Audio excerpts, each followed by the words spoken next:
de par votre carrière, quelle est l'opération en fait qui vous a le plus marqué, que ce soit professionnellement ou personnellement? Un exemple, c'est la transplantation hépatique. Parce que quand vous assistez à la chirurgie hépatique, donc Ouais. vous déconnectez ou bien vous faites l'ablation du foie qui est malade. Parce que le foie, C'est- c'est passionnant comme organe. Oui, C'est une usine nucléaire. Quand ce foie, il est défaillant, il ne travaille plus, quand ce patient va passer par des périodes de maladie, et quand vous préparez le patient pour une transplantation hépatique et que vous enlevez ce foie malade, et vous le mettez le deuxième foie, et dès que vous faites terminer l'anastomose, vous commencez à voir le c'est foie fort pour commencer à faire se recolorer et commencer fonctionner, non? voilà, à fonctionner, à sécréter de la bile. Ouais. Croyez-moi, c'est patient. Qu'est-ce que vous avez appris de plus précieux sur la fragilité, sur la valeur de la vie? La vie, elle tient qu'à un fil, en réalité. Ouais. Elle tient qu'un fil, il suffit. J'ai quand même une question assez personnelle. Mhm. C'est la majorité des gens ont fait un mauvais choix de carrière. Ils n'ont pas choisi les métiers qu'ils kiffaient, qu'ils voulaient vraiment faire. Mais à vous voir, vraiment, vous êtes toujours énergique, dispo. Les déclics où vous vous êtes dit, c'est vraiment les métiers qu'il me fallait.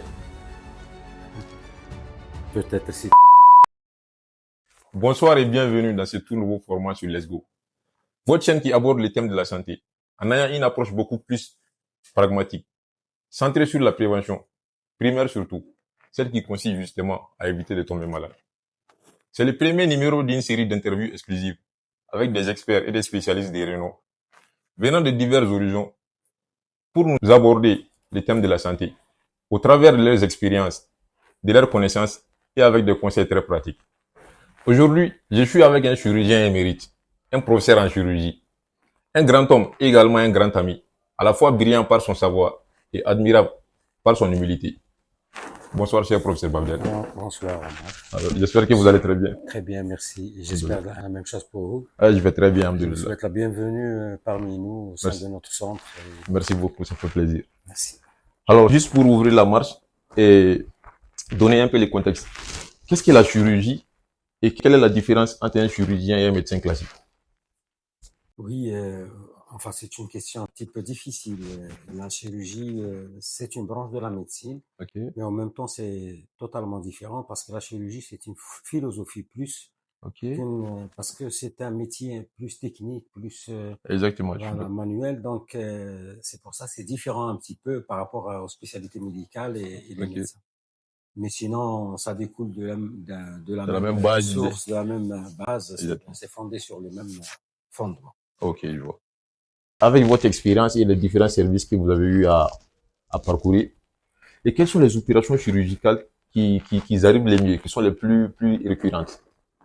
Qui sont les plus récurrentes. Oui, Oui, c'est pratiquement les urgences. C'est pratiquement les urgences et les ok, problèmes de santé publique. Les ok, urgences, l'urgence la plus fréquente, c'est l'appendicite, par exemple.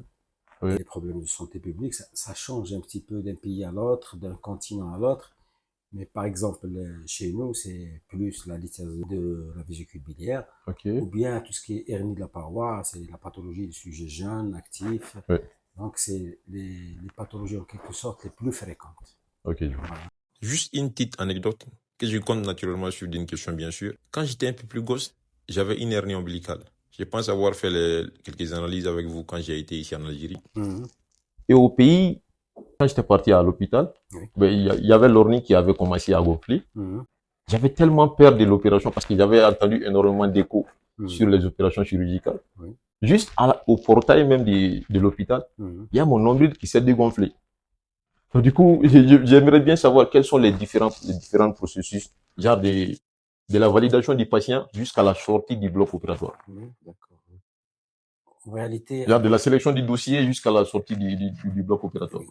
Donc, en réalité, c'est la sélection passe par le diagnostic, un bon diagnostic. Donc, le patient va voir son chirurgien pour une pathologie donnée. Oui, Donc, il va faire l'examen clinique, il va demander des explorations nécessaires oui, pour poser le diagnostic.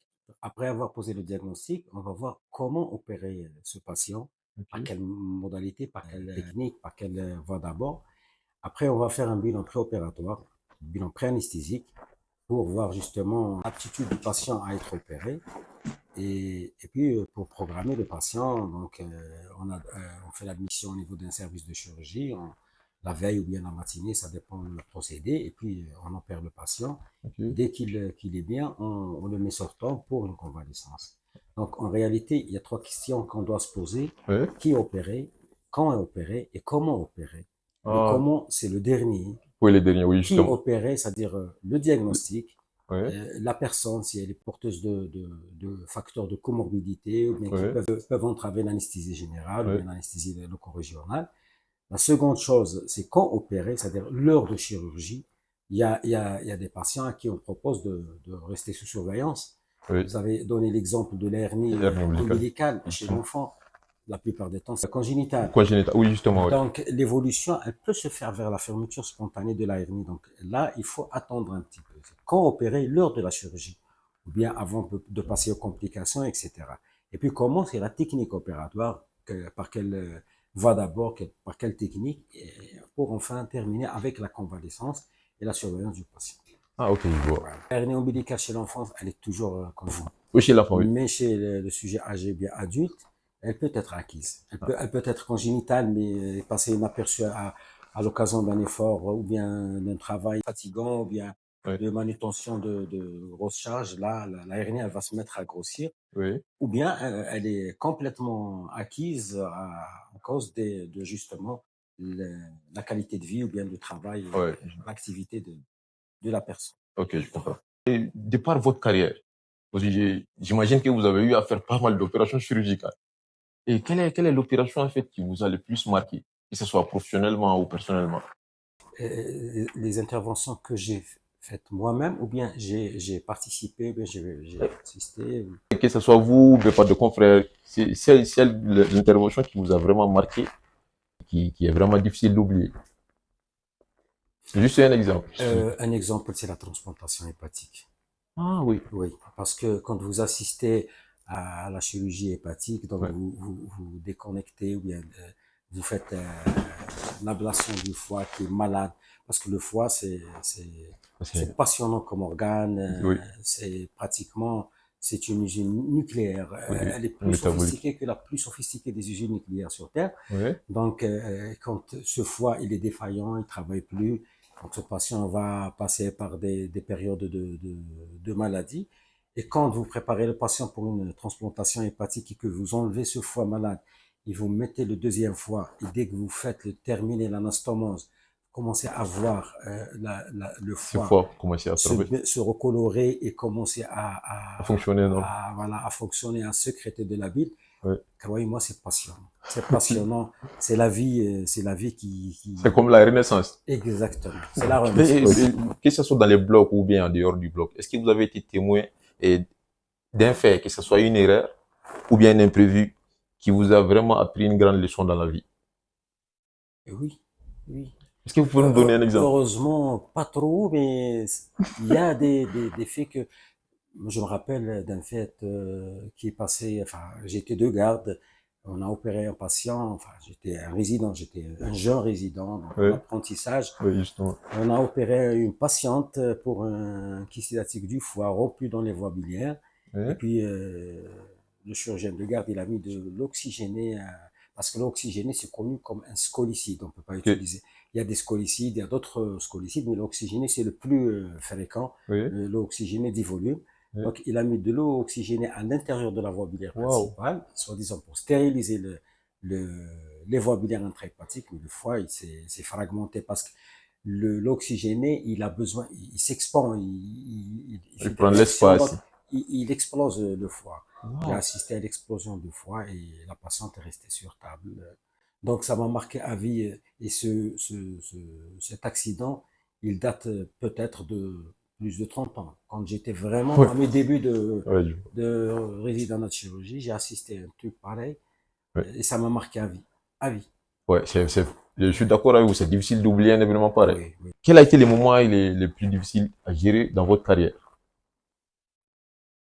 Euh, la carrière ou bien au bloc opératoire.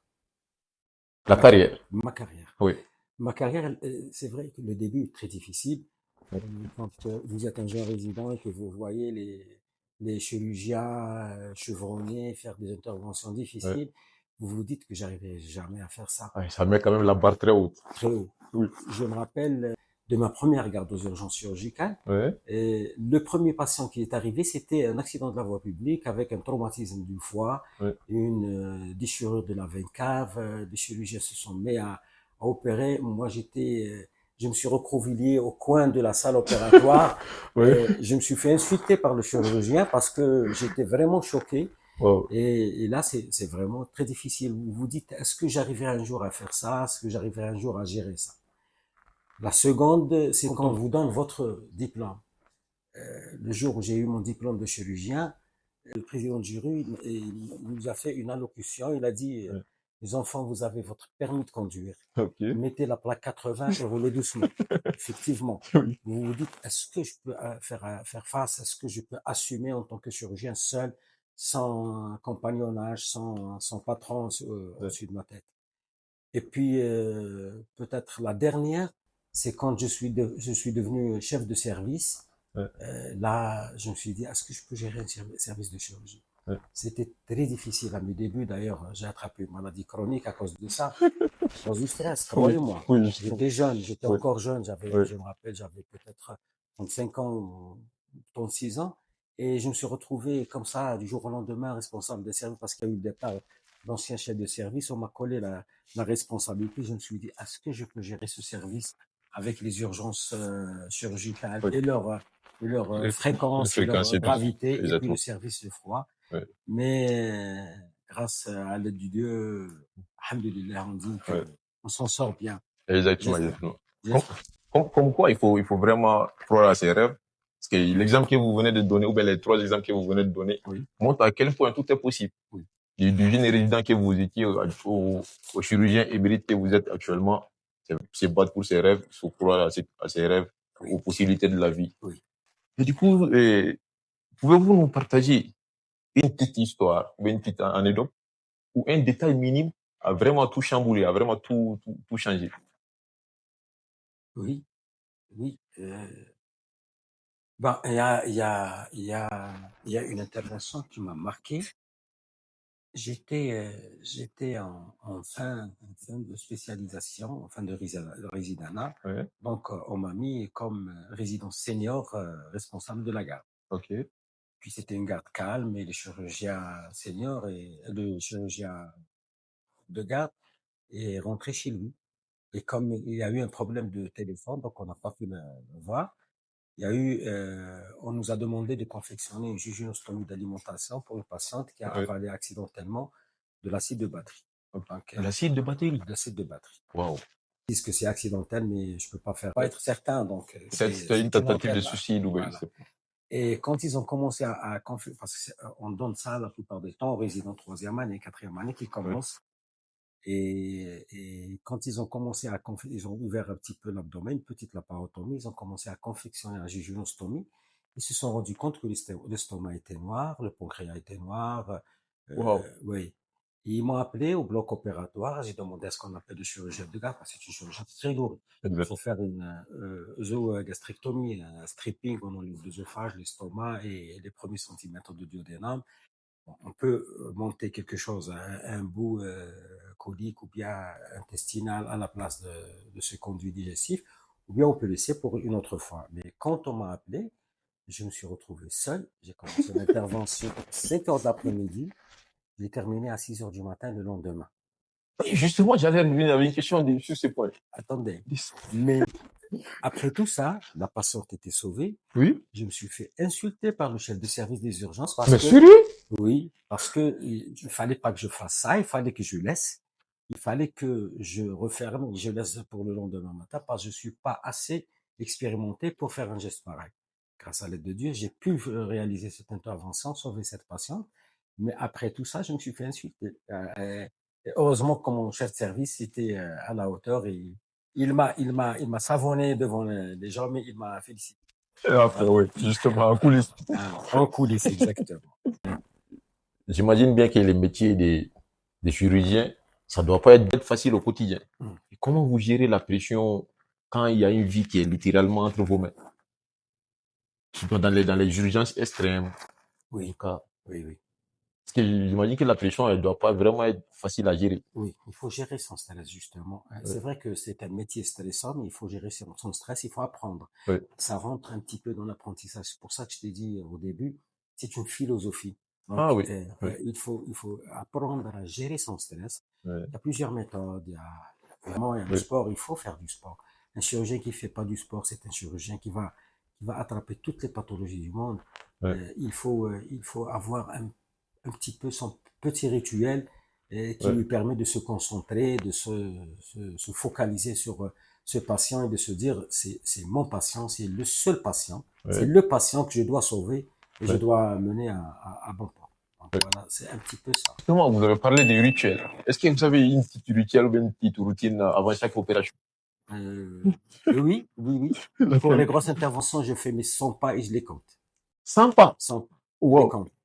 Wow. On attend donc les anesthésistes commencent à endormir ou Oui, bien ils commencent à faire le badigeonnage, mettre les oui, draps stériles. oui. Moi, je fais mes 100. Ah, ok, je vois. Il m'est arrivé de pleurer à mon centième pas plus. Centième pas. Oui, Et pourquoi alors? parce que c'est une intervention très difficile et je me suis retrouvé seul. Ah, ouais. C'est- Ouais, je Si vois. vous voulez, je vous raconte, il n'y a pas de problème. Oui, bien sûr. Bon, écoutez, je suis intéressé. Alors, je me rappelle, c'était Oui, un jeune patient qui s'est fait poignarder par quelqu'un d'autre dans la rue. Bon, ils l'ont opéré aux urgences, ils ont fait laparotomie. Il n'y avait rien du tout. Bon, ils ont refermé, c'est bon, c'est une laparotomie blanche. Quelques semaines après, le patient est revenu avec un anévrisme de l'artère rénale wow. droite, un gros anévrisme, gros comme une pastèque, croyez-moi. Oui. Et puis, c'était un pauvre malheureux. C'était L'anévrisme, le seul c'est enfant. quand il y a l'artère, les liquides ne passent pas correctement et que ça se met à gonfler. Voilà, exactement. Oui. Et puis, son rein était complètement bousillé et l'anévrisme commençait à grossir. Ouais. J'ai demandé à sa mère, c'était le seul fils de sa mère, Wow. j'ai demandé à sa mère de l'emmener dans un centre spécialisé en vasculaire et tout. Ouais. Elle m'a dit que j'ai personne, je peux pas l'emmener, opérez-le, soit ça passe, soit ça casse. Et elle l'a laissé au service. Et j'étais obligé de l'opérer. Je Wow. croyais qu'il avait 22, 23 ans comme ça. Je l'ai opéré, il y avait personne, c'était période d'été, les chirurgiens piliers du service sont sortis en congé, donc j'étais un petit peu mal aidé. Oui. Et puis, quand j'ai ouvert le patient, enfin, c'était très difficile. Quand j'ai ouvert le patient, effectivement, c'était très difficile.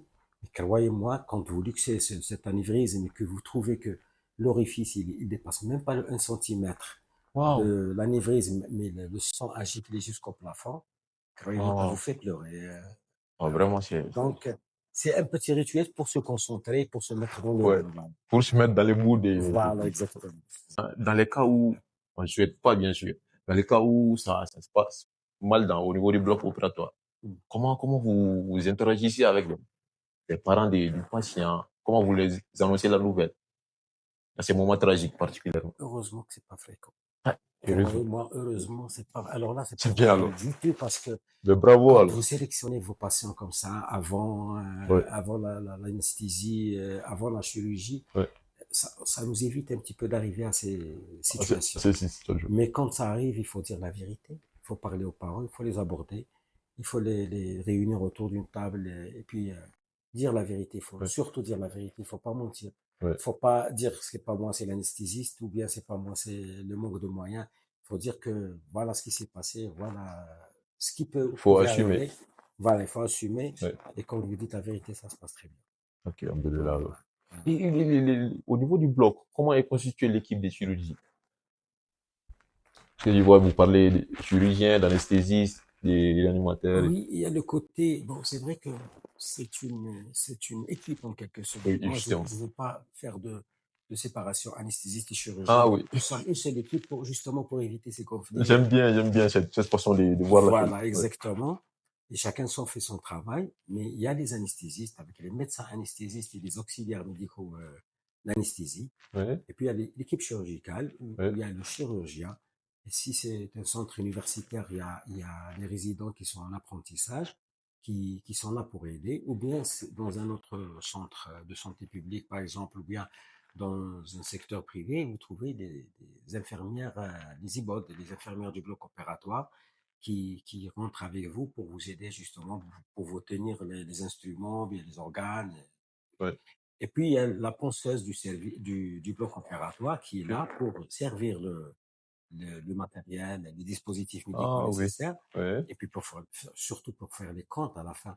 Parce que les compresses, les textiles, quand on met dans du sang, ça se rétrécit, ça se recroqueville, et Oui. ça peut, surtout quand c'est une intervention qui est un petit peu stressante, on peut oublier facilement des Des compresses. dispositifs médicaux à Voilà, l'intérieur de l'organisme. exactement. J'ai vu des gens oublier des pinces à Ouais, l'intérieur du il y avait, patient. c'est là, j'avais entendu parler, mais je Mhm. pensais que c'était juste une pub. J'ai vu, mais croyez-moi, quand je vous raconte une anecdote. Oui, justement. Je sais que tu aimes bien les Bien anecdotes. sûr, j'adore ça. Moi, j'ai opéré une patiente pour une vésicule biliaire. Oui.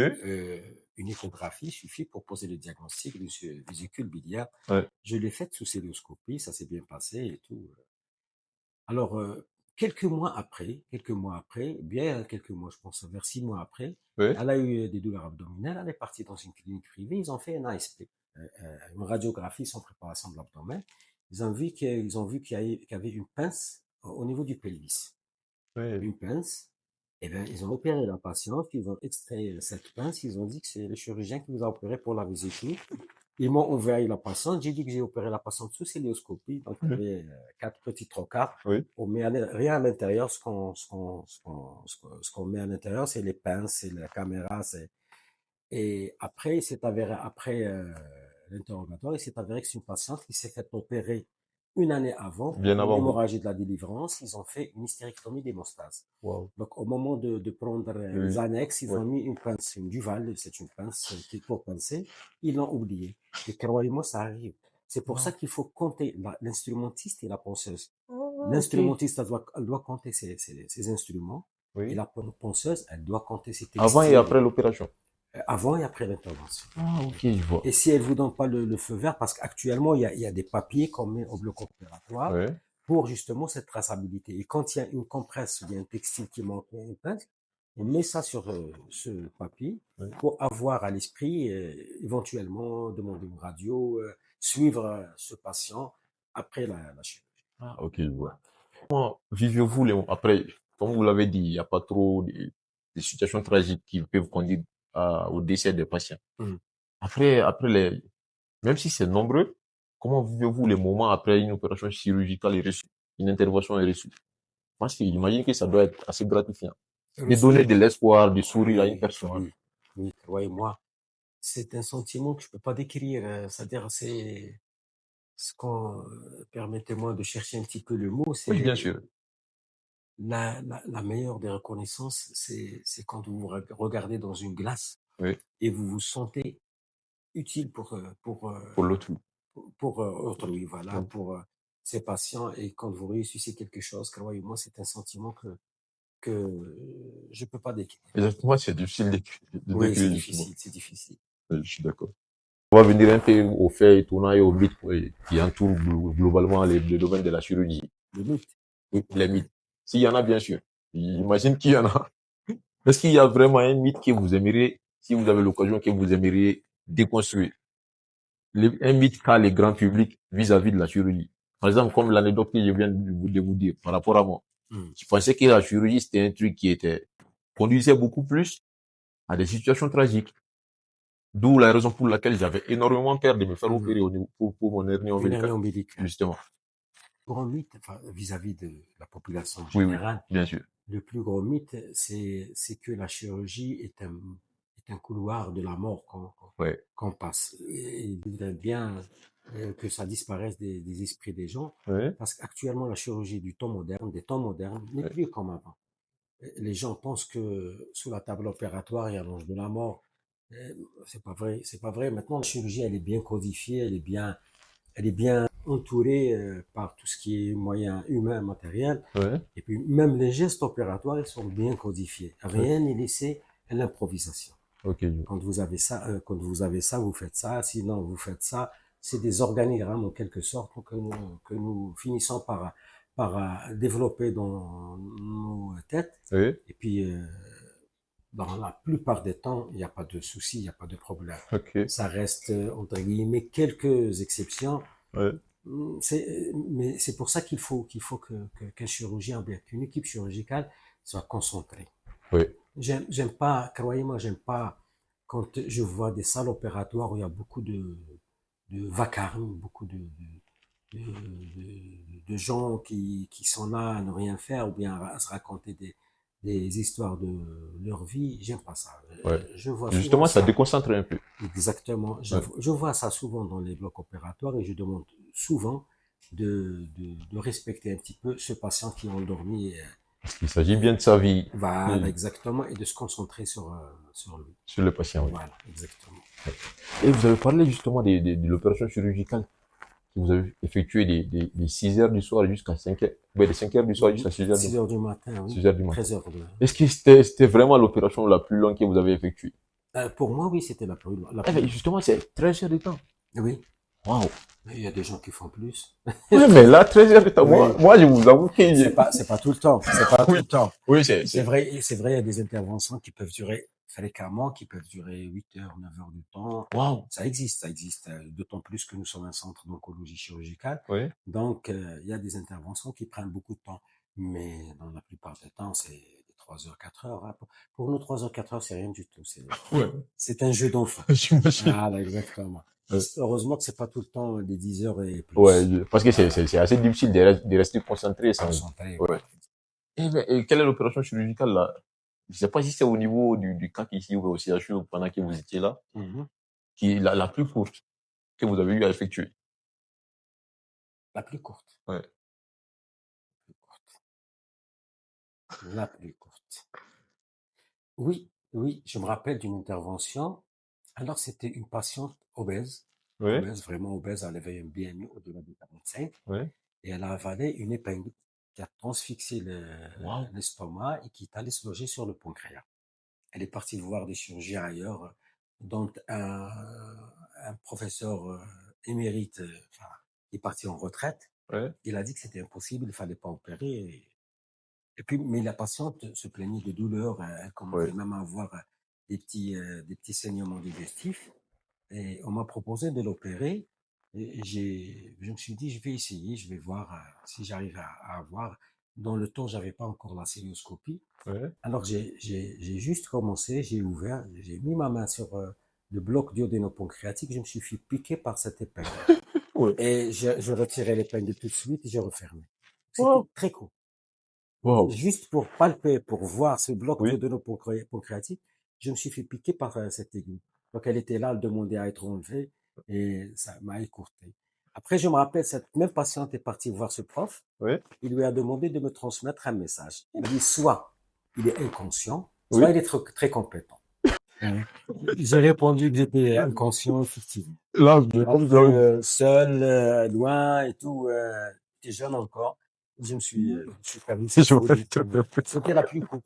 Ouais. Bon, les appendicites et tout, c'est rapide, ça Ouais, ne prend pas justement, oui, beaucoup c'est de temps. fréquent, Mais justement. ça m'a marqué parce que je me suis préparé pour un geste lourd. Je vais chercher Ah, cette secours étranger dans un bloc duodéno-pancréatique. Vous savez que c'est un petit peu difficile. justement, oui. Ça risque de saigner et tout. Donc, juste, j'ai mis ma main, elle m'a piqué. Donc, elle était là, elle m'attendait au rendez-vous. J'ai retiré cette épingle et puis Ouais. le problème est réglé. Et au final, ça a été plus court que vous l'imaginez. Oui, oui, oui, tout à fait, tout à fait. Oui.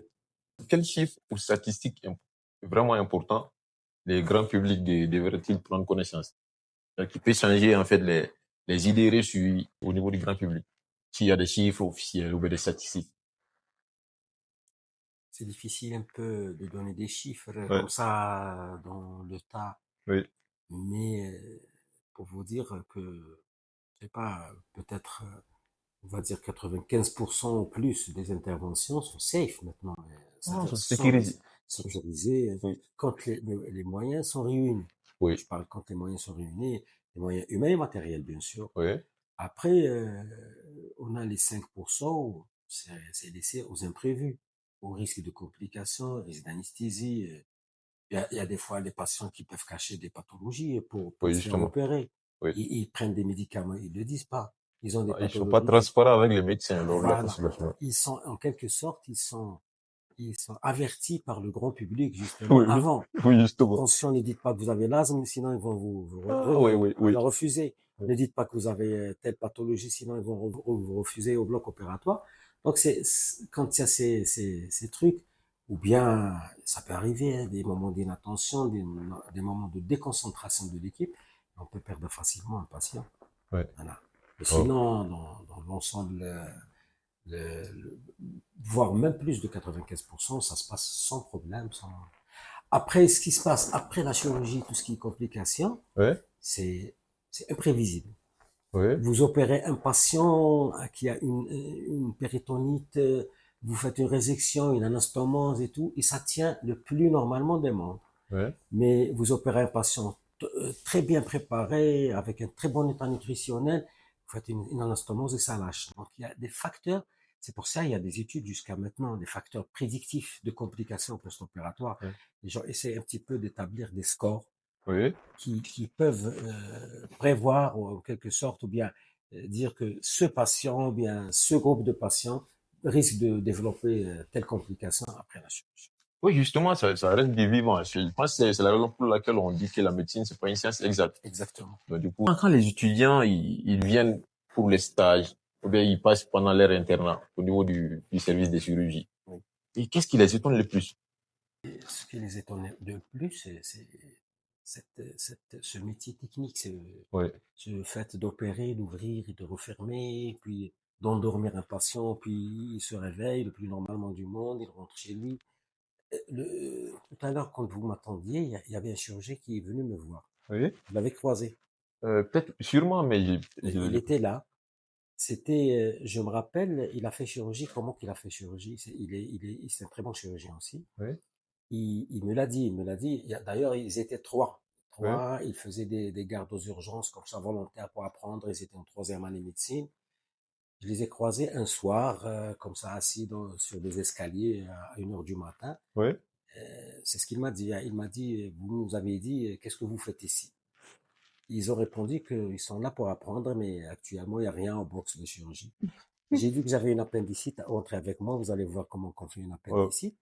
Et ils étaient un petit peu captés par ce métier, ouais, fascinés par ouais, la euh, chirurgie. ce chirurgien a fait chirurgie viscérale digestive, et un autre qui a fait urologie, et le troisième, je me rappelle plus qu'est-ce qu'il a fait comme spécialité chirurgicale aussi. Ah, ok. Donc, ce qui les étonne, c'est en quelque sorte ce, ce métier magnifique, cet art d'ouvrir et de refermer, de sculpter.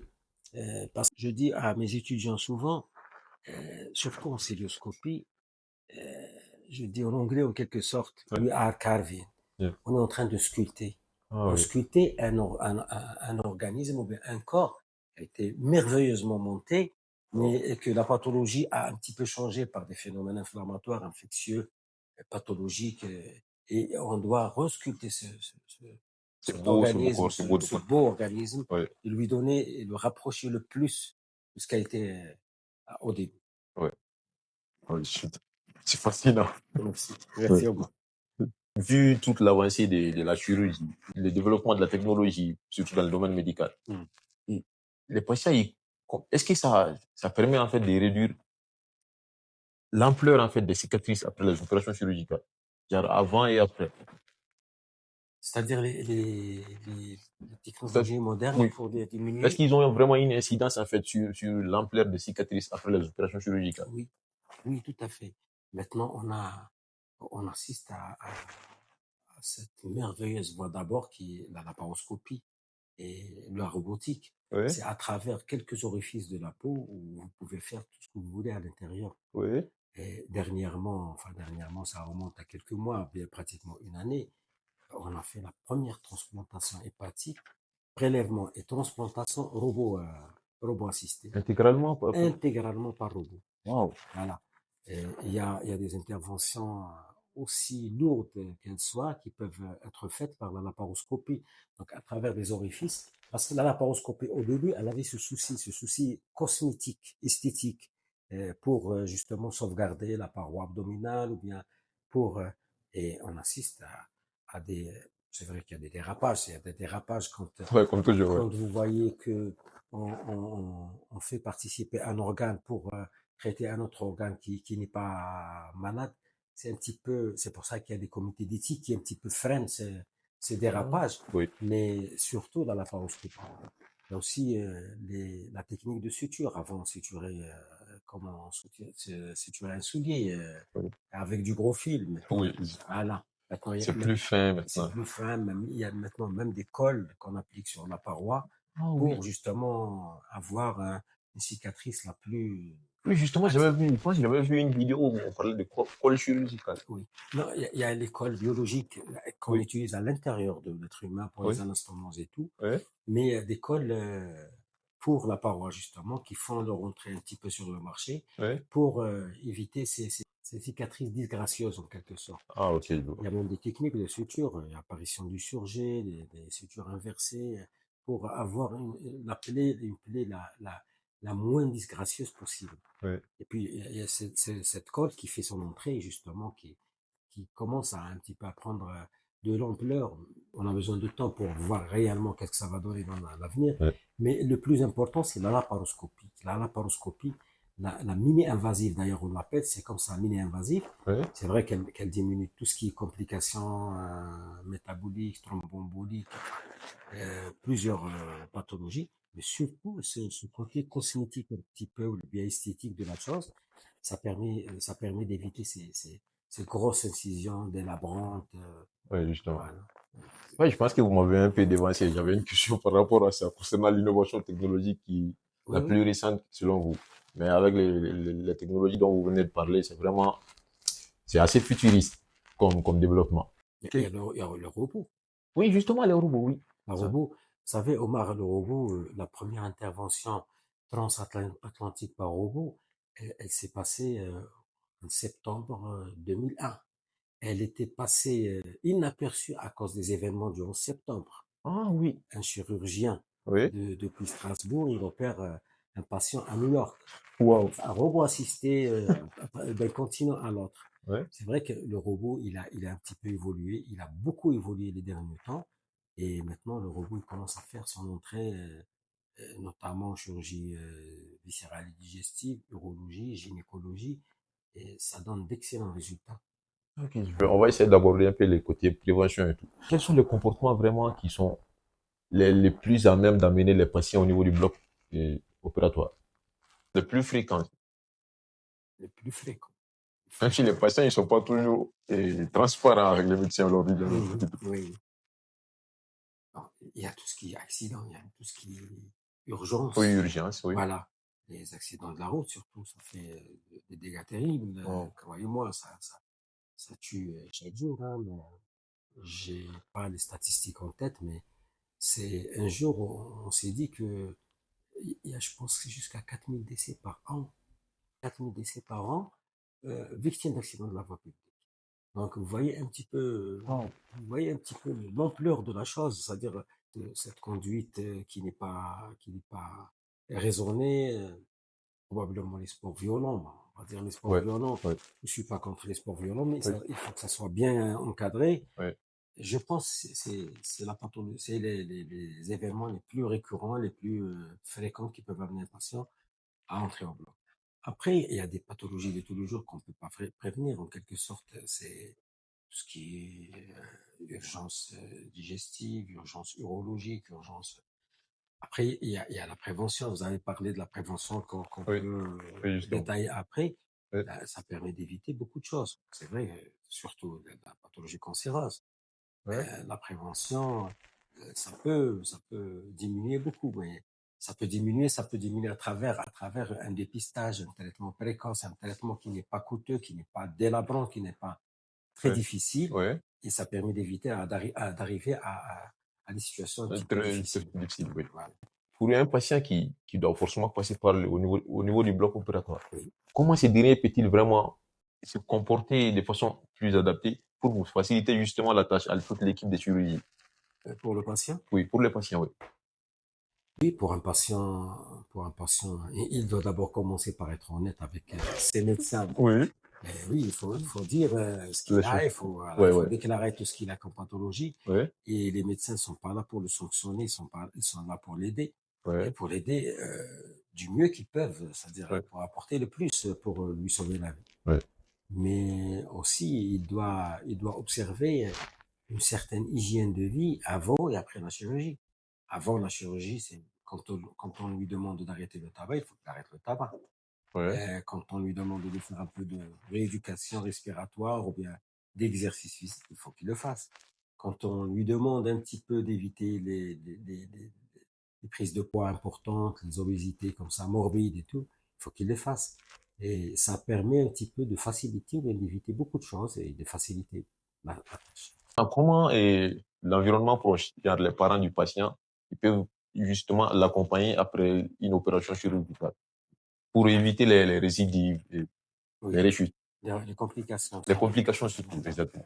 Oui, il faut aider leurs patients il faut l'aider à ce qu'il se réintègre rapidement dans son contexte Oui, socio-professionnel oui, par justement un lever précoce, par exemple, déambulation à la maison, une alimentation saine. oui. C'est-à-dire un patient, il ne faut pas qu'il reste couché pendant des jours et des jours. Il faut pas, il Qui faut un bouge un petit, peu. voilà, il faut qu'il bouge un peu. Il faut dépasser un petit peu ces idées reçues que le patient il doit rester alité pendant plusieurs jours. Oui, Donc, il faut un petit peu revenir à son milieu socio-professionnel rapidement. oui. Et il peut être fait par le patient lui-même et puis surtout son environnement, ça.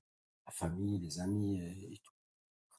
Concernant les patients lui-même, ou quelle est sa part de responsabilité en fait dans sa guérison? Merci beaucoup. Parce que c'est une question qui m'intéresse Oui, personnellement. oui, c'est vrai, tu as raison, Omar. Et puis, il y a des concepts modernes qu'on appelle des systèmes de réhabilitation précoce, où le Ok. patient, il doit plus subir.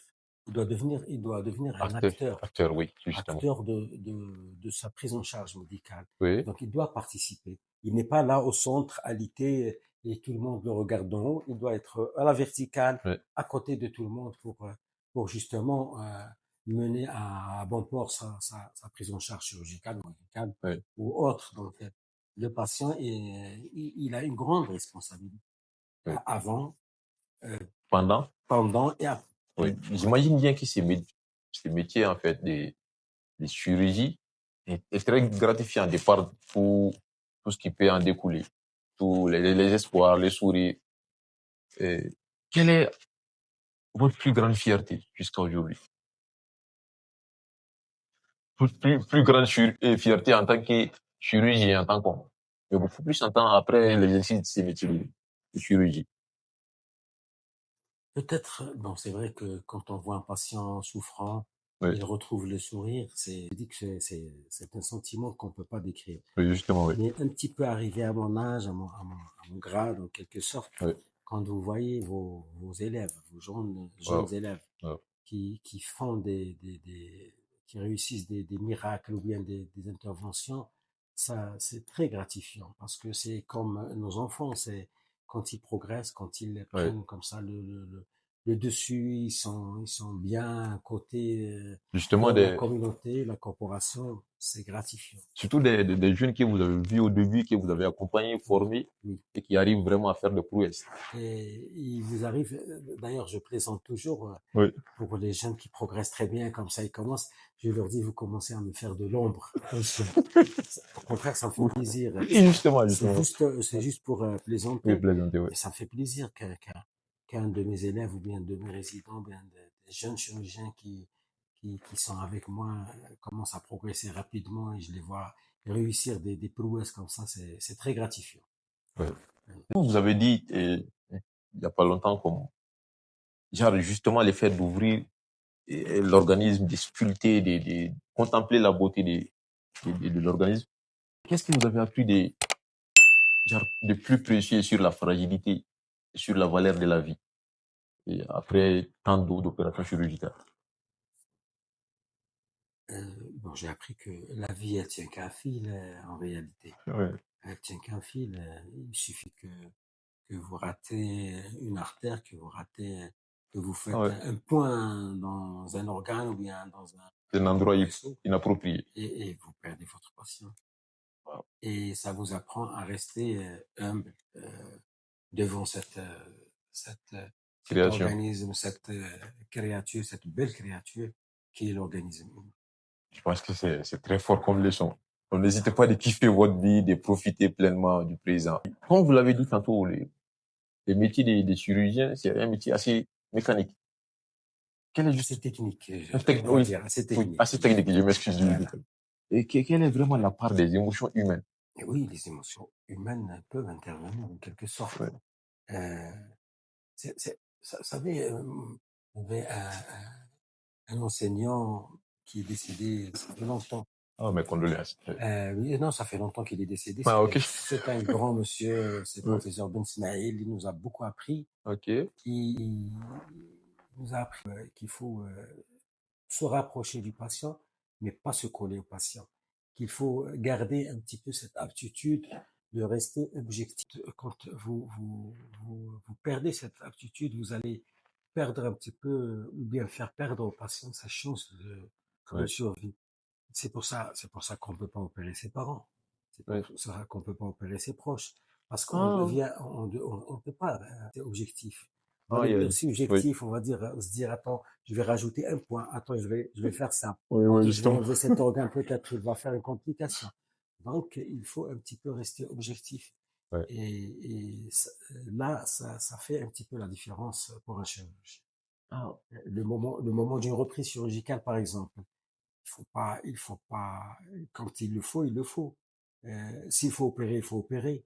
Il faut pas se dire, non, attends, je vais donner une chance, peut-être, attends, peut-être il s'est fait opérer déjà une fois, on va l'opérer encore une seconde fois, mais il va perdre ses chances de survie. ouais. Donc, c'est pour ça qu'il faut un petit peu rester serein et objectif Ouais. face à ses patients. Ok, bon. Et j'ai quand même une question assez personnelle. Mhm. C'est, aujourd'hui, les statistiques les démontrent bien sûr. La majorité des gens ont fait un mauvais choix de carrière. Ils n'ont pas choisi les métiers qu'ils kiffent et qu'ils voulaient vraiment faire. Oui. Mais à vous voir, vraiment, vous êtes toujours énergique, dispo et vraiment très accueillant. Quel a été vraiment les moments, les déclics où vous vous êtes dit, c'est vraiment les métiers qu'il me fallait?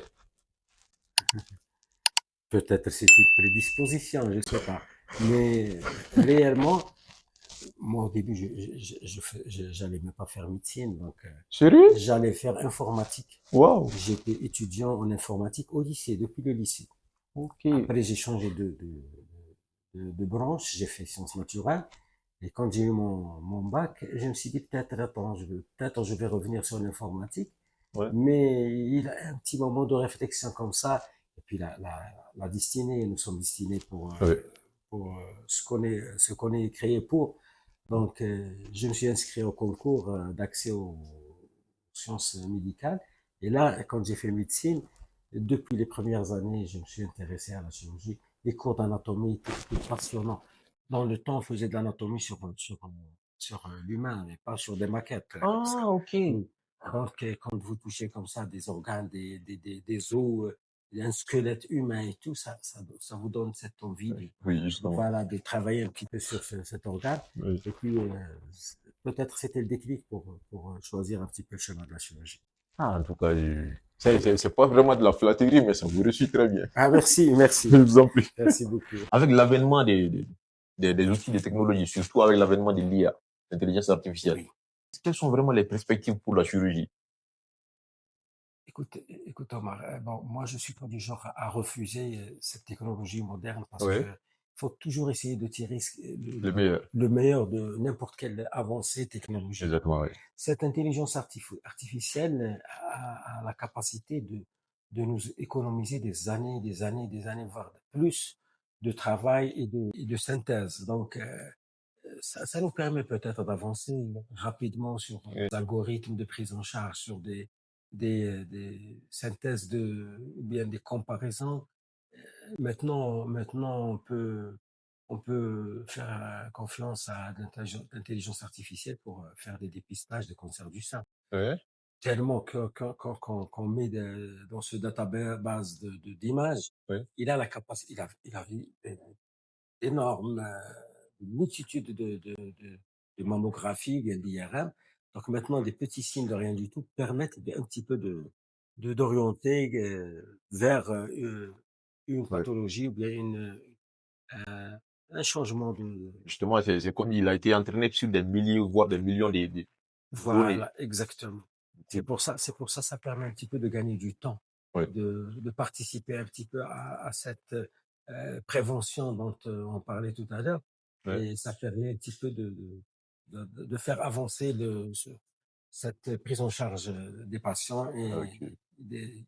la santé humaine en quelque sorte. Ok, je vois. Alors, je vais vous faire une petite confidence. L'une d'ailleurs des raisons pour laquelle j'ai vraiment tenu à faire. C'est le premier numéro des interviews que je vais faire avec Ah, très bien. des profs. Je suis honoré alors. Oui, bien sûr, Merci j'ai beaucoup. vraiment voulu le faire avec vous parce que vraiment vous avez toujours été disponible. Personnellement, pour moi et Merci, au revoir. aussi bien pour les étudiants Merci internationaux pour qu'algériens. merci, cher ami. Je vous en prie. Donc, du coup, quels est vraiment les conseils que vous, parce qu'ici, j'ai l'habitude de dire un truc, on manque vraiment pas de repères ici à Batna, au niveau de l'administration du corps professoral et tout. Quels sont les conseils que vous donnerez vraiment aux étudiants qui font médecine ou bien pharmacie, qui sont dans le domaine de la santé, Mhm. pour vraiment continuer à œuvrer dans le domaine de la santé, de l'humanité, de cette subtilité de la médecine? Euh, pour les étudiants, Oui, pour les étudiants. oui. Bon, si j'ai un petit conseil, moi, j'aime pas beaucoup, je suis pas un donneur de conseils, Ouais, j'aime j'aime bien. pas beaucoup ça, Ouais. mais si j'ai un conseil à donner, c'est de bien travailler, de bien étudier, de se dire que nous avons choisi ce chemin, nous avons choisi ces études, ce genre d'études des sciences médicales, Ouais. mais quand on y est, donc il faut aller jusqu'au bout et aller pas dans le superficiel, il faut rentrer dans la En profondeur. profondeur des choses. Oui. Il faut se perfectionner, il faut, il faut pas lâcher, il faut persécuter les enseignants à donner de ce qu'ils ont le mieux parce Le que mieux, oui, le un meilleur. enseignant, c'est un être humain et il Oui. cherche la facilité, il va dispenser son cours, il n'y a pas de question, il rentre chez lui. Mais il faut justement apprendre. D'ailleurs, ce que je conseille à mes étudiants en médecine, je dis qu'il n'y a pas de question bête. Il faut toujours apprendre à poser cette question pourquoi. Même l'enseignant, il le sait pas parce qu'on ne peut pas tout connaître, on ne peut pas tout avoir dans la tête. Justement, justement, oui. Ça va l'orienter, ça va le pousser à vers ses recherches, à relire ses papiers, bien ses livres et tout. Et puis, il faut développer cet esprit critique. Il faut bien Ouais, c'est analyser. important, ouais. Il faut pas être comme un appareil à photographier qui À que vous ressortir, oui. rend. Voilà, Ouais. il faut aller dans la profondeur des choses. Il faut se perfectionner. Il faut chercher toujours le meilleur pour soi-même et pour ses patients dans Ouais. l'avenir. Ok, merci beaucoup. Voilà. Quel est vraiment l'héritage, l'empreinte que vous aimeriez vraiment laisser après tant d'années de service, après avoir donné tant de sourires, tant d'espoir à de nombreuses familles, et aussi après avoir été un repère pour tant d'étudiants? Quelle est vraiment l'empreinte que vous aimeriez laisser? Ici, à Batna, Et bien, qu'ici à Batna ou bien à Mhm. l'international. Bon, la meilleure empreinte, c'est la formation. Ouais, Il je suis faut d'accord, ouais. former, il faut se dire que à travers ces étudiants, à travers ces résidents, à travers ces médecins qui vont être les médecins, les sauveurs de vie dans la nuit, Ouais, il faut leur inculquer justement ce qu'on a eu la chance d'avoir de nos maîtres, ouais, cet amour pour cette science et ce métier, qui est cette soif du savoir, premièrement. Il faut toujours chercher, lire, apprendre et puis essayer de comprendre. découvrir d'autres choses, oui. Voilà. Ouais. Et puis la seconde chose, il faut pas hésiter à se sacrifier pour ses patients. Donner de Wow. son temps, Ouais. pour justement sauver des vies. C'est la meilleure empreinte parce que quand on sauve une vie, c'est une seule vie, enfin, même si ça se répète de Ouais. façon Ouais. récurrente, mais quand vous formez des médecins, vous formez des chirurgiens, ça va se faire d'une façon exponentielle en fonction du nombre des étudiants que vous avez formés. Ouais. Donc il faut toujours essayer d'être très, très attaché, très proche de ses étudiants pour justement leur inculquer. C'est une flamme Oui, justement. qu'on qu'on qu'on injecte dans l'obscurité pour essayer justement Mm. d'illuminer cette vie. Ok. Merci bien. Et si vous avez vraiment juste pour la métaphore que vous venez de dire. Donc, c'est vraiment très important pour les étudiants de continuer à améliorer, en fait, cette flamme intérieure, Voilà. d'avoir cette soif de connaissance Voilà. et d'aller vraiment en profondeur des choses pour ne pas pour vraiment donner le meilleur d'eux-mêmes et sauver le maximum de vies. Si vous avez vraiment un dernier message à faire véhiculer auprès du grand public, et lequel sera-t-il? Du grand public Oui. concernant Je pense qu'on a donné assez de messages aux étudiants. oui, au grand public, bon, il faut essayer de bien vivre. On n'a qu'une vie. Il faut essayer de la Ouais. vivre correctement. Il faut Ouais. pas bousiller parce que depuis tout à l'heure, je ne cesse de le dire parce que c'est quand vous travaillez sur ce corps que vous connaissez un petit peu sa valeur, Ouais. la valeur de la chose, la valeur de cette créature, la beauté de cette créature. Il faut essayer de la préserver le maximum possible. Et comment? Par une hygiène de vie, par faire du sport, par éviter, par manger bien, dormir bien, éviter parce que croyez-moi, c'est un capital. La santé, c'est un capital. Ouais, je pense que c'est même le plus important, en fait. Oui, la santé, c'est un capital. Exactement, Et quand vous commencez à dilapider ce capital comme ça pour des trucs, des futilités, vous allez le regretter un petit peu, bien sûrement, en, dans quelques décennies, quand vous serez plus capable de bouger correctement, de manger correctement, de dormir correctement, de faire vos besoins correctement. Donc, vous allez connaître un petit peu la valeur de la chose. Allez demander aux personnes âgées qui sont alités, allez demander aux handicapés qui sont dans des fauteuils roulants, allez demander aux personnes qui ont perdu leur faculté physique ou bien morale, ce fléau social de drogue et de stupéfiants. Vous êtes en train de dilapider un capital merveilleux qui est le cerveau humain, qui est sa capacité d'analyse. L'être humain, c'est le centre de l'univers. Ce n'est pas la Terre le centre de l'univers, c'est l'être humain qui est le centre de l'univers. Cet être humain, il est là enfin, les gens inconscients, heureusement, c'est pas le cas de tout le monde. Il est là à dilapider ce capital pour rien du tout. Pour rien du tout. Je vous donne un petit exemple.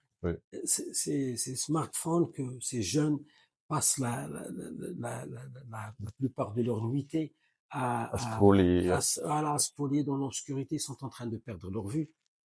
Il viendra un jour où ils vont regretter ça. Donc, essayez d'être à la hauteur de ce que le bon Dieu nous a donné pour bien vivre.